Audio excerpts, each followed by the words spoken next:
तो अभी हम स्टार्ट करने जा रहे हैं अपनी न्यू एक्सरसाइज 6.3। 6.3 में हमने बहुत से कॉन्सेप्ट्स को क्लियर करना है। यहाँ पे जो रेशो और प्रोपोर्शन का जो दिया गया है क्वेश्चंस टाइप, वो डायरेक्ट और इनवर्स के कॉन्सेप्ट को क्लियर करेंगे। यहाँ पे देखें, यहाँ पे प्रोपोर्शन के दो टाइप होते हैं, एक को डायरेक्ट कहा जाता है, एक को इनवर्स कहा जाता है। थोड़ा मुझे यहाँ पे जगह चाहिए, यहाँ पे लिख लेता हूँ, ठीक है। एक को डायरेक्ट कहते हैं, एक को डायरेक्ट कहते हैं, एक को इनवर्स कहते हैं, ठीक है। अब डायरेक्ट और इनवर्स में क्या फ़र्क है, अब देखें, डायरेक्ट को पहले समझ लेते हैं, ठीक है। डायरेक्ट कहता है भाई एक चीज़ बढ़ती है तो दूसरी भी बढ़ती है, अगर एक चीज़ कम होती है दूसरी भी कम होती है।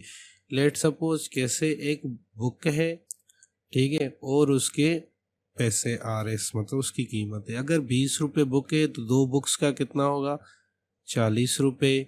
3 बुक का 60 रुपये, 60 रुपीज़। 4 बुक का 80 रुपीज़। अब देख रहे हैं जैसे कि मैं उसकी क्वांटिटी बढ़ाता जा रहा हूँ, आप देख रहे हो उसकी कीमतें भी बढ़ती जा रही हैं। अगर मैं डायरेक्टली कह दूँ एक बुक, तो आपको हो गए 20 रुपीज़। तो ये देखो मैंने कम किया तो आपने कह दिया कम हो गया। अब इन्वर्स थोड़ा सा चेंज होता है, एक चीज़ को बढ़ाएं तो दूसरी चीज़ कम हो जाए, एक चीज़ को कम करें तो दूसरी चीज़ बढ़ जाए। ये मिसाल के तौर पे हम ले लेंगे भाई, कुछ आदमी हैं, मेंस हैं और डेज हैं। क्या है, डेज हैं। अगर 10 बंदे काम कर रहे हैं 20 दिनों में, कोई कंप्लीट काम कर रहे हैं, अगर मैं कह रहा हूँ नहीं यार ये मुझे 20 दिन में नहीं, मुझे ये 10 दिन में काम चाहिए, तो डेफिनेटली मुझे जो है आदमियों की क्वांटिटीज़ को बढ़ाना पड़ेगा, क्योंकि इस काम को मैंने कम नहीं किया। मैंने कहा भाई वही काम हो मुझे 20 दिन का 10 दिन में चाहिए, तो डेफिनेटली अगर मुझे ज़्यादा ही बंदों की ज़रूरत होगी, मतलब 20 बंदों की या 30 की, ये तो मुझे पता है। मैंने क्वेश्चन कुछ इस तरह दिया, आप लोग कह दोगे भाई 20 बंदे चाहिए, पर मैं कॉन्सेप्ट क्लियर करने की बात कर रहा हूँ कि आप लोग बताओगे सर हमें 20 जो है बंदे ज़रूरत पड़ेंगे, मतलब बंदों की ज़्यादा ज़रूरत पड़ेगी। तो ये हमारा हो गया इन्वर्स का। आगे पढ़ेंगे कुछ एग्जांपल्स को भी, और ये ज़्यादा क्लियर कॉन्सेप्ट आपका होगा 7th क्लास पे। जब हम 7th में जाएंगे तो करेंगे इसको। अभी इसमें एक ही एग्जांपल होगा इन्वर्स का, वो लास्ट में क्वेश्चन होगा। तो अभी हम अपने जो काम कर रहे हैं उस पे आते हैं, डायरेक्ट पे। बड़ा इजी सा है। अब देखें, पहले क्वेश्चन को ले लेते हैं। पहला क्वेश्चन क्या कह रहा है कि Ahmed secure 60 marks in a paper of 100। तो पहले आपने क्वेश्चन में से 2 चीज़ें निकालनी है, 2, 3 या 4, मतलब उनमें कंपेयर किसके किया। भाई एक बच्चा है जो सिक्योर कर रहा है 60 मार्क्स, मतलब वो ले रहा है, मतलब ऑब्टेन कर रहा है। भाई ऑब्टेन मार्क्स ले लेते हैं और टोटल मार्क्स ले लेते हैं। भाई एक बंदा था जिसने 60 मार्क्स उठाए, पेपर 100 का था टोटल। अब कह रहा है what shall be the score if the paper were of 75 marks. अगर पेपर 100 का ना हो के 75 का होता सेम ही, तो ये इसने कितने मार्क्स उठाने थे, तो ये हमें पता नहीं, तो हम देखेंगे।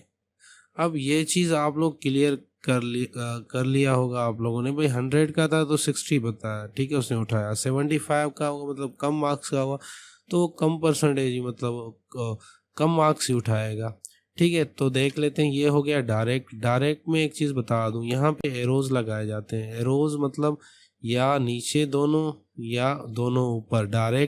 डायरेक्ट में दोनों एरोज एक ही डायरेक्शन में बनाए जाते हैं। इसका ये भी बताता हूँ, इसका तरीक़ेकार है। मतलब ये नीचे आ रहा है तो पहले ये लिखेंगे, बाद में।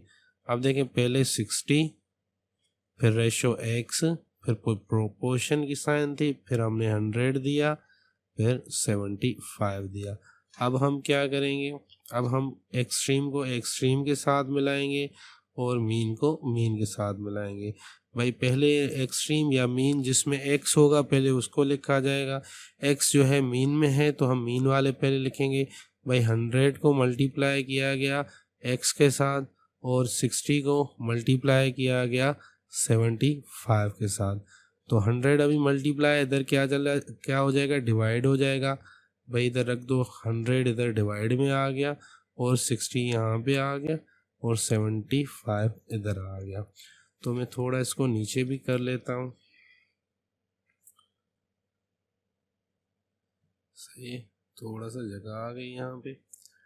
तो यहाँ पे हमारे पास अभी क्या अवेलेबल है, हम देखेंगे। अगर हम इसको रिड्यूस कर पाएँ तो हम करेंगे। जैसे कि 25 का टेबल यहाँ पे 3 दफ़ा, 25 का टेबल यहाँ पे 4 टाइम। अब इन पे कौन सा टेबल लगेगा, देखें इन पे देखिए अगर मैं 4 का टेबल इसके ऊपर 1 दफ़ा लगाता हूँ तो इसके ऊपर कितनी दफ़ा लगेगा, 15 दफ़ा। तो हमें पता चल गया कि हमारी वैल्यू क्या है। ये x आ गई हमारे पास, ये 15 आ गया, यहाँ पे 3 बचा और यहाँ पे कुछ नहीं तो 1 है। ठीक है, 1 हम लिखें या ना लिखें, इट्स अपॉन अस। तो अब देखें 15 को अगर आप मल्टीप्लाई 3 के साथ करेंगे तो हमारे पास 45 यहाँ आ जाएगा। तो हमें पता चल गया अगर वो पेपर 75 का होता तो इसने क्या उठाना था, इसने उठाना था भाई 45%। तो एक बार मैं ऊपर कर लेता हूँ, जैसे आप लोग स्क्रीनशॉट निकाल लें, यहाँ पे पॉज करके आप स्क्रीनशॉट निकाल सकते हो सम का। तो अभी मैं इसे मिटाने जा रहा हूँ जैसे कि दूसरा क्वेश्चन कर सकें। क्वेश्चन बड़े इजी सिंपल से क्वेश्चन हैं पर इनकी लेवल बहुत अच्छी है। चलते हैं नेक्स्ट क्वेश्चन की तरफ। नेक्स्ट क्वेश्चन क्या कह रहा है, नेक्स्ट क्वेश्चन कह रहा है कि कोई वेट है, वेट कह रहा है 5/9 ऑफ पीस, एक पीस है उसका 5/9 जो है वो 35 kg है। कितना है 30, इधर मैं तो उठा लूँ भाई, 5/9 पीस का जो हिस्सा है वो 35 kg है। तो बताएं 2/9 उसका कितने kg तो होगा। तो क्वेश्चन में दो चीज़ें मिली गई हैं भाई, एक तो पीस दिया गया है, दूसरे ना kg दी गई है। पीस की भी फ्रैक्शन दी गई है भाई, फ्रैक्शन क्या दी गई है, फ्रैक्शन भाई 5/9 अगर 9 है उसका 35 kg है तो 2/9 का कितना होगा। तो ये हमारा, वैसे तो मैं इधर थोड़ा इसको जगह भी दे देता हूँ जिससे हमें सॉल्व करने में आसानी हो।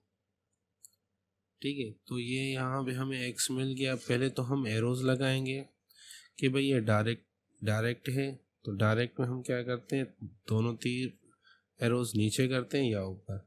तो 5/9 ये रेशो 2/9, 2 मैंने थोड़ा गलत लिख लिया शायद, थोड़ा देख लेते हैं। 2/7 था शायद, सॉरी एक मिनट। हाँ, तो 2/7 ही है, सॉरी। तो यहाँ पे हम 2/7 कर देंगे। थोड़ा से थे मिटा देते हैं, वो इधर आ जाते हैं। ठीक है, 7 और यहाँ पे हम दे देंगे x। तो अब पहले हम क्या करेंगे, हम जो है रेशो प्रपोर्शन के एरोज दे देंगे भाई। डायरेक्ट का हमें पता है कि दोनों एरोज एक ही डायरेक्शन में होते हैं। एक मिनट में थोड़ा सा इधर जगह बना लेता हूँ जिससे हमें सॉल्व करने में आसानी हो। ठीक है, अब मुझे सही लग रहा है। तो अब हम क्या करेंगे, हम इनको लिख लेते हैं। पहले हम क्या लिखेंगे, हम लिखेंगे 5/9 रेशो 2/7 प्रपोर्शन ये 35 रेशो x। अब हम क्या करेंगे, हम जो है ना एक्सट्रीम को एक्सट्रीम के साथ मल्टीप्लाई, मीन को मीन के साथ मल्टीप्लाई करेंगे। देखें किस तरह करते हैं, जिन मीन और एक्सट्रीम हम चेक करेंगे एक्स किस में, जिसमें एक्स होगा पहले तो वही लिखा जाएगा।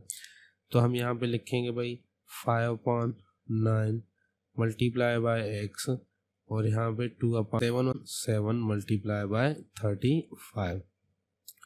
तो यहाँ पे अगर कुछ कट रहा है, देखें इसके नीचे कुछ नहीं तो 1 है। 7 × 7, 7 × 5 35, इन पे टेबल लग रहा है। तो 5/9 multiply by x is equal to 2 5 10 हो जाएगा और इसका 1 1 नीचे 1 आ गया। तो इसको और थोड़ा सा नीचे कर लेते हैं। तो अब देखें बेसिकली क्या बचा हमारे पास, ये अभी जो है 5/9 मल्टीप्लाई इधर क्या हो जाएगा वो हो जाएगा डिवाइड 10/1 डिवाइडेड बाय 5/9। तो x is equal to 10/1 divide multiply में चेंज हो जाएगा 9 ऊपर 5 नीचे। तो अगर इनमें से कुछ कट रहा है तो हम काटेंगे पहले उसको, जैसे कि 5 on the 5, 5 to the 10।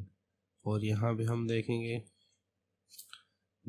x is equal to, यहाँ पे 2 बचा और यहाँ पे 9 बचा, इन दोनों के नीचे 1 1 है। 1 अंडरस्टूड होते हैं, अगर 1 आपकी मर्ज़ी आप लिखें या ना लिखें। तो इनको सिंपली हम मल्टीप्लाई करें 2 9 द 18। तो यहाँ पे हमें पता चल गया भाई आंसर जो हमारा है वो कितना है, वो 18 है। क्वेश्चन क्या था उसका, मतलब अगर वो 5/9 पीस का अगर हिस्सा है उसका 35 kg है तो 2/7 का कितना होगा, 18 kg। तो ये यहाँ पे हमारा क्लियर हो गया। तो अब हम इसको थोड़ा सा मिटा देते हैं। थोड़ा मैं पहले जूम आउट कर लेता हूँ, जैसे आप लोगों को स्क्रीनशॉट निकालने में आसानी हो। तो ये हमारा स्क्रीनशॉट यहाँ पे आप निकाल लें, जैसे आपको बाद में स्टडी करने में आसानी हो। तो यहाँ पे मैं भी इसको मिटा देता हूँ अभी। तो ये गया बेचारा। चलते हैं नेक्स्ट क्वेश्चन की तरफ। नेक्स्ट क्वेश्चन क्या कहता है, जूम इन कर लेते हैं। हाँ, जूम इन में आ गया। तो क्वेश्चन क्या कह रहा है अभी हमको क्वेश्चन कह रहा है कि भाई, थोड़ा सा कलर भी चेंज करते हैं भाई। 80 किलोमीटर एक है, ठीक है, वो 5 सेंटीमीटर से रिप्रेजेंट हो रहा है। कई मतलब नक्शे बनाते हैं ना हम मैप, तो वहाँ लेकिन 5 किलोमीटर की लकीर तो हम नहीं खींचेंगे। तो हम क्या करते हैं, एक स्टैंडर्ड हम ले लेते हैं भाई। 1 सेंटीमीटर 10 किलोमीटर को ज़ाहिर करेगा, 5 किलोमीटर को इतना ज़ाहिर करेगा। तो ये एक मैप है, उसमें 80 किलोमीटर को 5 सेंटीमीटर से ज़ाहिर किया गया है।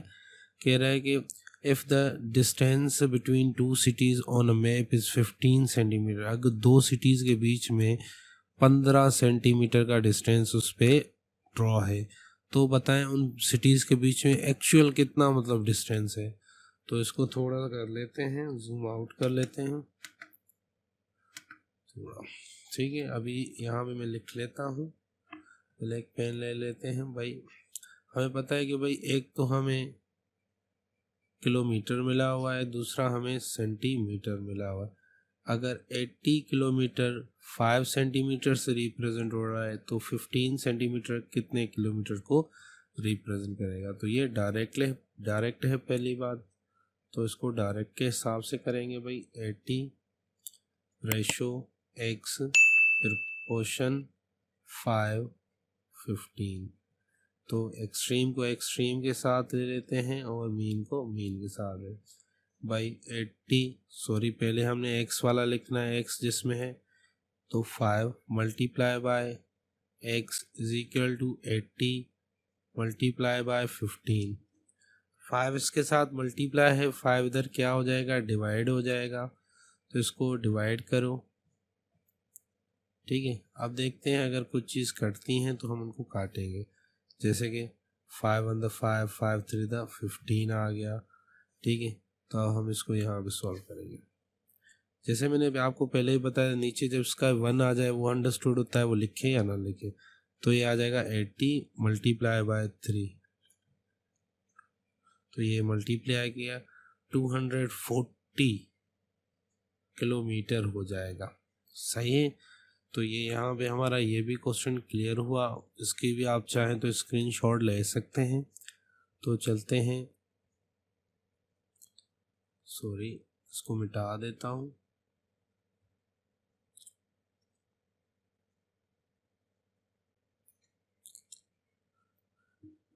ठीक है, आते हैं हम क्वेश्चन नंबर 4 की तरफ। क्वेश्चन नंबर 4 क्या कह रहा है, जूम इन कर लेते हैं।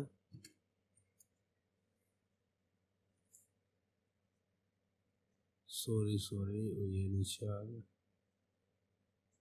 सॉरी। क्वेश्चन 4 किधर आ गया, 4 ऊपर आ गया। कह रहा है कि if a dozen egg cost 60 rupees, अगर एक दर्जन जो हम ले रहे हैं, ठीक है, वो हमें एक डज़न से मुराद, अब देखें उस क्वेश्चन देने वाले की थोड़ा सी तारीफ़ करनी पड़ेगी। देखें ना उसने क्या लिखा, एक डज़न कास्ट हमें 60 रुपीज़ कह रहा है। बहुत से बच्चे यहाँ पे परेशान हो जाएंगे। यहाँ पे असल में वो हमें रिटन फॉर्म में क्वांटिटी बता रहा है भाई, 12 दाने जो एग्स हैं वो 60 रुपये में मिल रहे हैं, क्योंकि एक डज़न में 12 दाने पड़ते हैं। देखिए दूसरी वैल्यू में कह रहा है 32 एग्स। अब पहले क्वेश्चन तो पूरा पढ़ लेते हैं। कह रहा है कि if a dozen cost eggs cost for 60, find the cost of 32 eggs. अगर एक डज़न का हमें 60 रुपये में एक डज़न पड़ रहा है तो 32 एग कितने में पड़ेंगे। तो हम क्वेश्चन को थोड़ा समझ चुके हैं, थोड़ा अभी सॉल्व करने की कोशिश करेंगे। देख लेते हैं, यहाँ पे जगह बड़ी बनी पड़ी। तो पहले हम जान लेते हैं भाई हमारे पास क्या अवेलेबल है। हमारे पास तो क्वांटिटी है एक्स की और उनकी कीमत है। तो यहाँ पे हम कह देते हैं भाई एग और आर एस, ठीक है। तो पहले एक डज़न मतलब 12 एग, उसकी 60 रुपये कीमत। तो बताओ 32 की कितनी होगी। तो डायरेक्ट ही ये कहलाएगा। तो हम इसमें 2 एरोज बना देंगे नीचे की तरफ से। याद रखना है एरोज का डायरेक्शन सेम होना चाहिए, ज़रूरी नहीं है नीचे है, ऊपर भी आप कर सकते हो।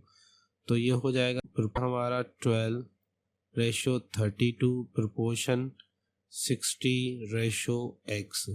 तो हम एक्सट्रीम को एक्सट्रीम के साथ मिलाएंगे, मीन को मीन के साथ मिलाएंगे। तो देखते हैं क्या होता है। जिसमें x होगा पहले उसको लिखेंगे भाई 12 इंटू एक्स और 32 इंटू 60। अब हम क्या करेंगे, 12 इसके साथ मल्टीप्लाई, तो इधर क्या हो जाएगा, डिवाइड हो जाएगा। बाकी वैसे के वैसे ही हम रख देंगे। जैसे कि हमें पता है कि 12 का टेबल अगर हम 5 टाइम पढ़ते हैं तो कितना होता है, तो ये 60 हो जाता है। कितना होता है, 60। तो यहाँ पे हम इसको टेबल लगाएंगे भाई 12 1 द 12, 12 5 द 60। तो ये हमारे पास इस तरह कुछ आ जाएगा भाई 32 मल्टीप्लाई बाय 5। नीचे 1 आ गया, हम लिखें या ना लिखें। अब देखें 32 पे अगर 5 का टेबल 30 कितना होता है, 5 टू द 10, 1 इधर आ 16। तो ये हो गया हमारे पास 160। तो हमें पता है कि 32 एक्स की जो है हमारे पास कास्ट जो है 160 हो जाएगी, 160 रुपये। तो ये भी यहाँ पे कंप्लीट हुआ। क्वेश्चन 5 जो है उसकी तरफ आते हैं। क्वेश्चन पहले आप चाहें तो इसका जो है स्क्रीनशॉट निकाल लें। ये क्वेश्चन यहाँ पे कंप्लीट हुआ। तो आगे चलते हैं, ये यहाँ पे ख़त्म हुआ। जूम इन करते हैं। चलो भाई जूम इन आ गया।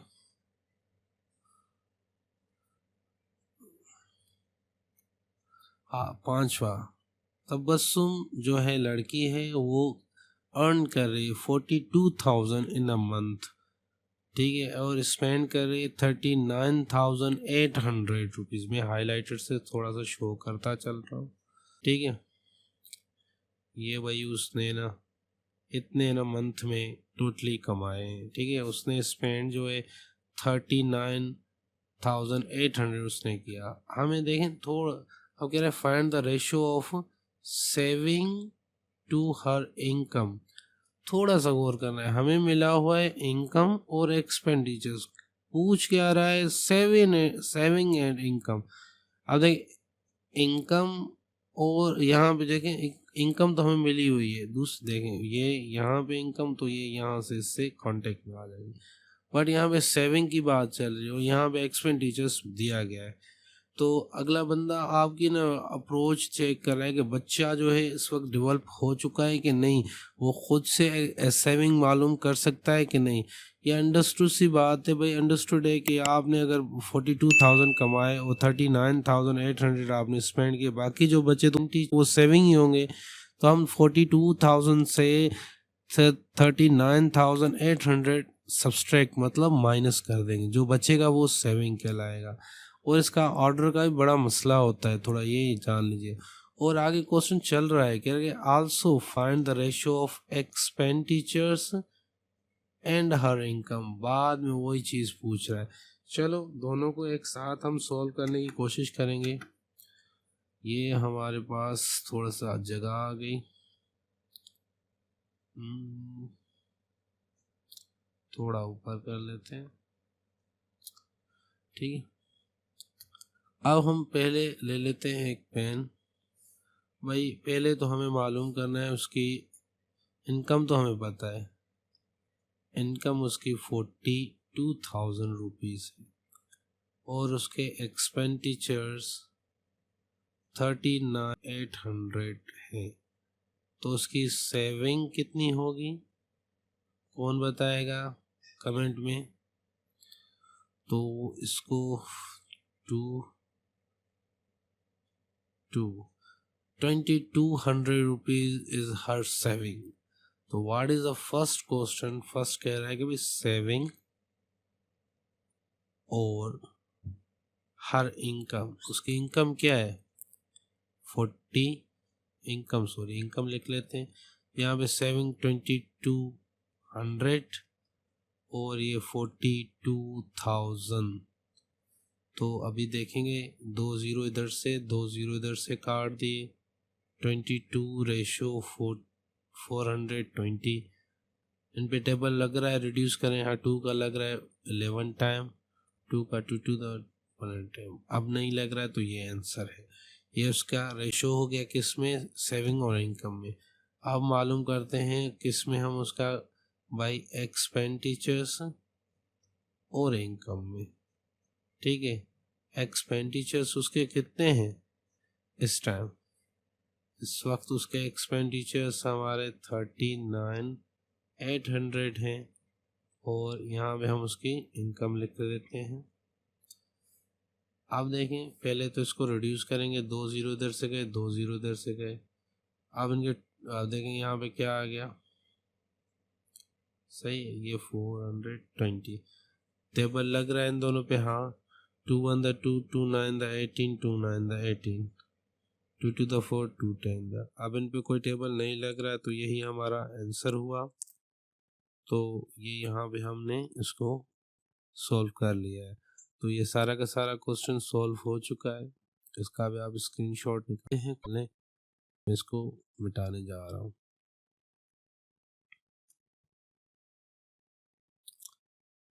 ये यहाँ पे कट हुआ। तो अब आते हैं क्वेश्चन नंबर 6 की तरफ। क्वेश्चन नंबर 6 बड़ा ही सिंपल सा क्वेश्चन है, थोड़ा जूम इन कर लेते हैं।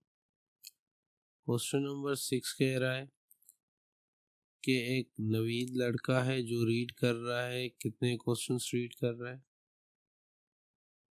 वो 45 पेजेस को रीड कर रहा है, कितने 75 मिनट्स में। तो बताएं कि वो कितना टाइम लेगा रीड करने में 876 पेजेस। तो इसको भी थोड़ा सा देख लेते हैं, जूम आउट कर लिया हमने। तो पेन उठाते हैं, हमारे पास दो चीज़ें इस वक्त अवेलेबल हैं। एक हमारे पास पेज अवेलेबल है, दूसरा हमारे पास टाइम अवेलेबल है। टाइम जो है वो हमारा मिनट्स में है, तो यहाँ पे एम लिख देता हूँ, ठीक है। तो अगर एक बंदा 45 पेजेस को हमारा 75 मिनट्स में पढ़ रहा है, तो 876 पेजेस को कितने टाइम में कवर किया जाएगा। तो डायरेक्ट है पहली बात तो 45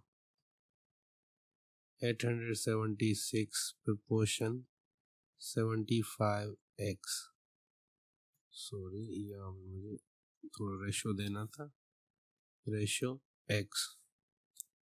तो यहाँ पे हम क्या करेंगे भाई, एक्सट्रीम को एक्सट्रीम के साथ मिलाएंगे, मीन को मीन के साथ। तो 45 into x is equal to 876 into 75। तो ये 45 जो मल्टीप्लाई इधर क्या हो जाएगा, डिवाइड हो जाएगा। तो 876 इंटू 75 डिवाइडेड बाय 45।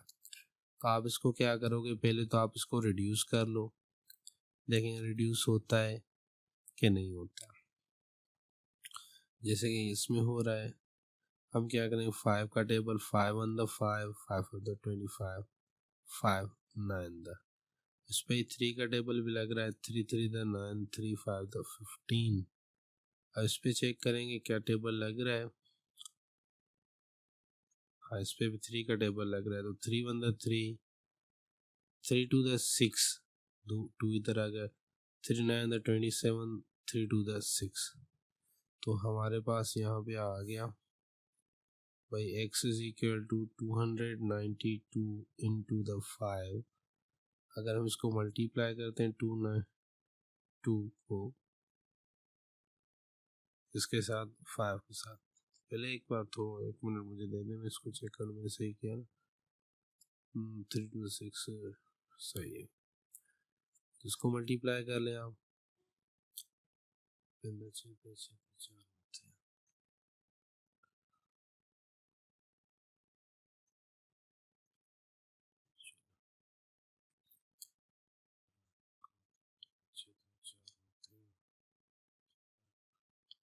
सही, तो दिस इज आंसर। तो मैंने इसको मल्टीप्लाई कर लिया, सॉरी ये मैं फिर से वही लिख रहा हूँ।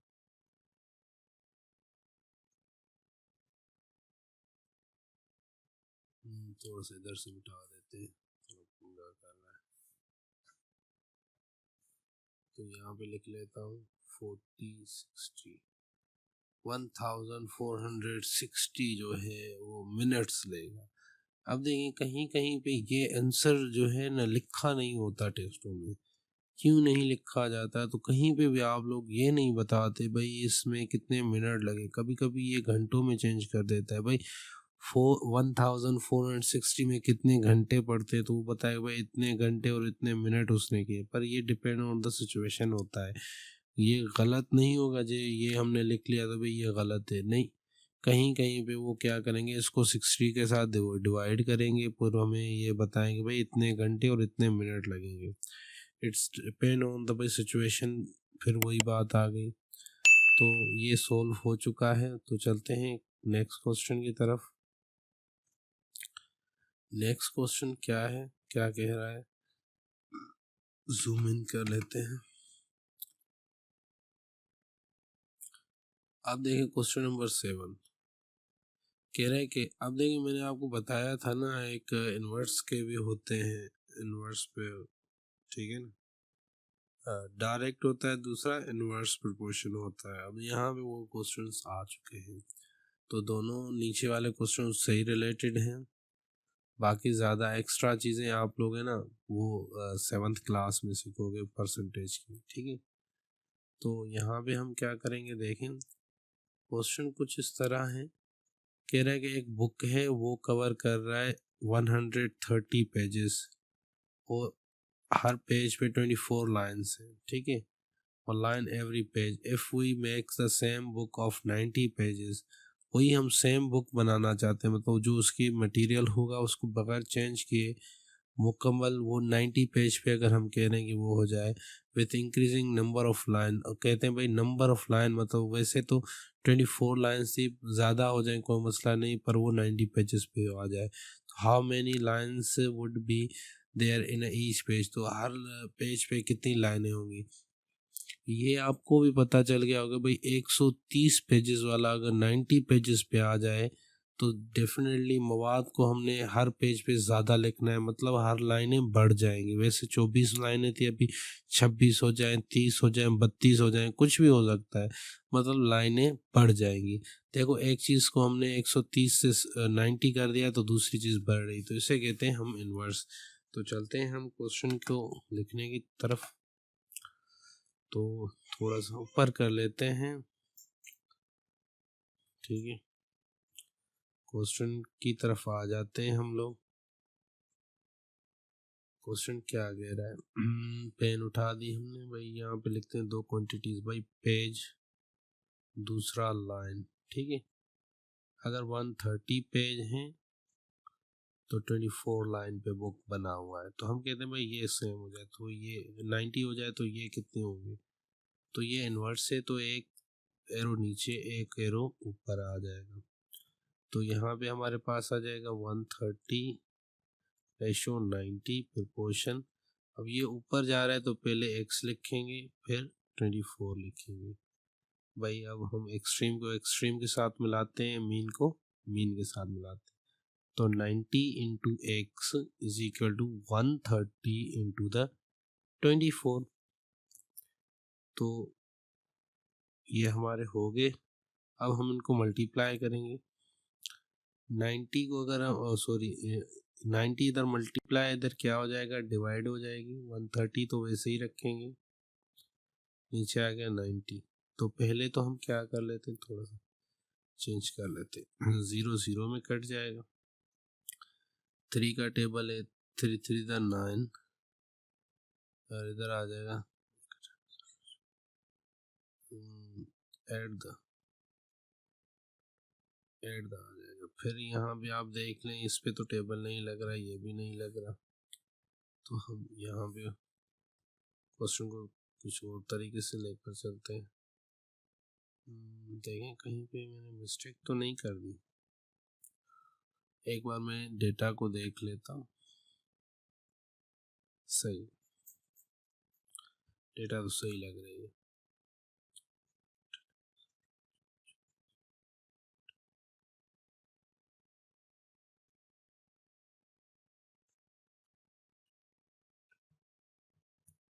ये आ गया हमारे पास। अगर 13 को 8 के साथ का मल्टीप्लाई करें तो 104 हो जाएगा। अपान में हमने वही 3 दे दिया। भाई इसको हम क्या करेंगे, डिवाइड करो 3 के साथ। 3 3 दा 9, 1 आ गया 4, 3 4 दा 12, ये आ गया 2, डॉट दे देंगे 0। ठीक है, तो यहाँ पे हम 0 6 दा 18 आ जाएगा, 2 आ जाएगा, ये कंटिन्यू चला जाएगा। तो ये आ गया 34.666। ठीक है, तो इसको आप चाहें तो 34.67।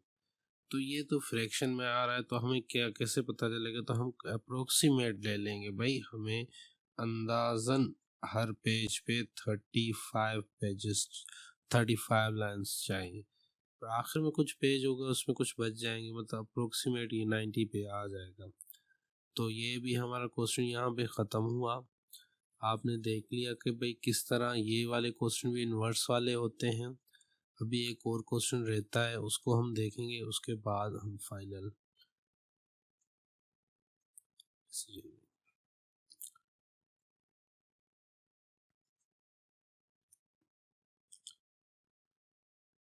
तो लास्ट जूम इन करते हैं क्वेश्चन को थोड़ा अच्छे तरीके से समझने के लिए। तो यहाँ पे क्वेश्चन की थोड़ी सी नोयत देख लें। एक वर्क मिला हुआ है कि if 80 workers complete a work in 6 days. अगर 80 वर्कर्स कंप्लीट कर रहे हैं कोई वर्क्स इन 6 डेज वो कर रहे हैं, find the number of days required to complete the same work by the 10 work. तो इसको नीचे कर लेते हैं, इतना ही जूम हो क्योंकि लास्ट वाला है, हमें इजी पड़ेगा। ठीक है, थोड़ा सा देख लेते हैं क्या क्वेश्चन। पहले पेन उठा लेते हैं। हमारे पास दो चीज़ें अवेलेबल हैं, एक तो हमारे पास वर्कर हैं और हमारे पास डेज हैं। ठीक है, तो वर्कर एक 80 वर्कर्स हैं और 6 दिन में काम करना है। हमें सेम कंप्लीट करवाना है। अगर हमारे पास मतलब कितने 10 दिनों में, ठीक सॉरी 10 वर्कर्स से वो काम कराना है। तो अगर वर्कर 10 हो जाए, डेज सॉरी मैंने 60 डेज लिख दिया, यहाँ पे 6 डेज थे बेसिकली, तो इसको मैं मिटा देता हूँ 6। तो यहाँ पे हमें पता है, यहाँ पे हमें डेज मालूम करने हैं। तो देख लेते हैं, ये इन्वर्स है। हमें पता है कि हमने वर्कर्स अगर आदमी कम कर दिए तो काम तो 6 दिन से ज़्यादा ही लेंदी हो जाएगा। तो हम क्या करेंगे, इसको पहले इन्वर्स वाले एरोज दे देते हैं। तो भाई पहले 80 आ गया, रेशो 10 आ गया, फिर पोर्शन दे दिया, फिर एक्स, फिर रेशो 6 आ गया। अब हम क्या करेंगे, एक्सट्रीम को एक्सट्रीम के साथ, मीन को मीन के साथ। भाई 10 multiply by x is equal to 80 multiply by 6। जो हमारा 10 अभी मल्टीप्लाई इधर क्या हो जाएगा, वो हो जाएगा डिवाइड। तो 80 इंटू 6 डिवाइडेड बाय 10। अभी अगर ये कट रहे हैं तो हम काटेंगे इनको, देखें 0 इधर से 0 इधर से गया, मतलब नीचे 1 आ गया, 1 नीचे वाला हम नहीं लिखते। तो ये हो जाएगा 8 इंटू 6, 48 डेज लग जाएंगे उस काम को कंप्लीट होने में। तो ये चैप्टर हमारा यहीं कंप्लीट हुआ। तो मिलेंगे किसी नेक्स्ट चैप्टर में। तो प्लीज़ अगर आपको कुछ भी समझना नहीं आया हो तो आप मुझे कमेंट्स में पूछ सकते हैं। बाकी उम्मीद है आप लोगों ने चैनल तो सब्सक्राइब कर लिया होगा, नहीं किया तो प्लीज़ कर लें, it will motivate me a lot. Thank you.